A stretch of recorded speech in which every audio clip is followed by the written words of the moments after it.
here. So Sharon, I've known Sharon Smart for more than 20 years, customer, a partner, a colleague, but a very high D. You can see over on the far right here on my screen, it says captain. That red says she's a D.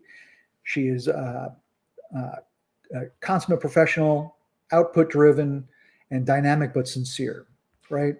You're seeing that over on the right side of my screen, hopefully right around here. So I asked her, I said, look, we're just about to get involved with this Humantic AI company. I value your opinion. Is this accurate? And she's like, oh my God, I can't believe you just nailed me. Like totally nailed me. Now I will tell you that I've shared this with other people who say, well, no, that's not me. I'm a high D and you're telling me I'm a high S or I'm a high C. And at first glance, when they look at that, either captain or balancer or whatever that's going to come up, and I'll show you what that looks like, they get caught up in when they might have taken a DISC assessment and it classifies them as such. But then I asked them to come down here and read it. And I had this with one of my salespeople yesterday who was arguing with me about who he is. And then we read, you have to go further down because Humantic AI is not looking at 16 attributes, it's looking at 36 attributes. So maybe they'll get the classification wrong, but in Sharon's case up here, I can always scroll over. It tells me 100% confidence that I'm going to be talking to a D.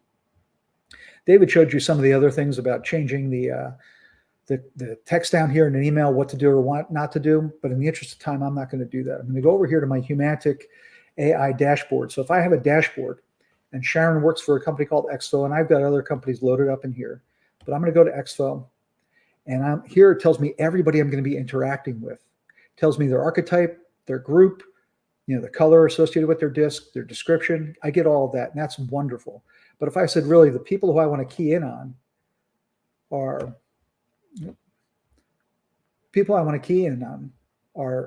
Sharon, Alan, Andy, and Morgan. And I'll go down here in this little bug down at the bottom. It says analyze the buying committee. Now in one screenshot, I know the two people who are going to be most influential are two high Ds with a little bit of S characteristic. I have two other influencers who are both Is. So what does that mean to me? Before I even get to the meeting, I can go down here and say, well, here's my friendlies. If I can convince them, they're probably not going to give me much of a fight, right? But they could be weak champions.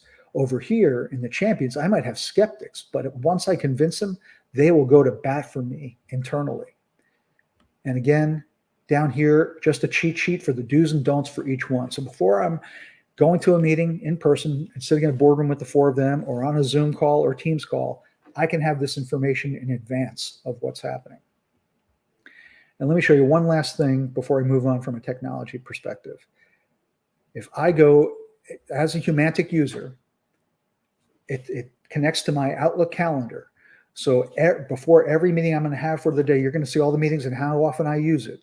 Before every one of my meetings, it's going to send me an email with everybody who I'm meeting with and their style. So this is one of our partners. You're going to see Troy Cantor. He's the CEO. He's risk accepting, friendly challenger, confident. That's me because I'm in the meeting. Tim, he's driven but considerate, dynamic but sincere. And you're going to see all of the people that are in this meeting with us, right? So how cool is that? Now, if I'm going from meeting to meeting like many of you are, it's back to back to back all day, and I don't have time to go to Humantic, I don't have time to go to LinkedIn, they're actually pushing to my Outlook calendar. Just really, really awesome stuff.